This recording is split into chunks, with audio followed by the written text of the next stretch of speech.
ইতিহাস সাক্ষী, লবণে কখনো পোকা ধরেনি, কিন্তু মিষ্টিতে প্রতিদিনই ধরে আবার পিঁপড়াও ছাড়ে না। মানুষ সোজা পথে চলতে চায় না, বাঁকা পথেই আগ্রহ বেশি।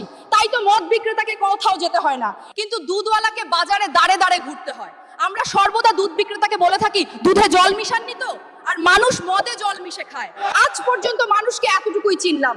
কচু পাতা দেখেছেন নিশ্চয়ই, ওপরে সবুজ আর ভেতরে চুলকানিতে ভরা। ঠিক তেমনি কিছু মানুষ আছে, বাইরে থেকে দেখতে ভীষণ সুন্দর পরিপাটি, কিন্তু ভেতরটা আবর্জনায় ভরা। সাপ দুধ খেয়ে বিষ উগরে দেয়, আর গরু ঘাস খেয়েও দুধ দেয়। সুতরাং দোষটা খাবারের নয়, পার্থক্যটা স্বভাবের।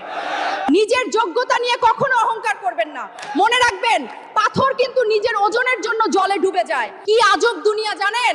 যার চোখে ঘুম আসে তার কাছে ভালো বিছানা নেই, আর যার কাছে ভালো বিছানা আছে তার চোখে ঘুম নেই। যার মনে দয়া আছে তার কাছে দেওয়ার মতো কিচ্ছু নেই, আর যার কাছে দেওয়ার অনেক কিছু আছে তার দেওয়ার মতো মনটাই নেই।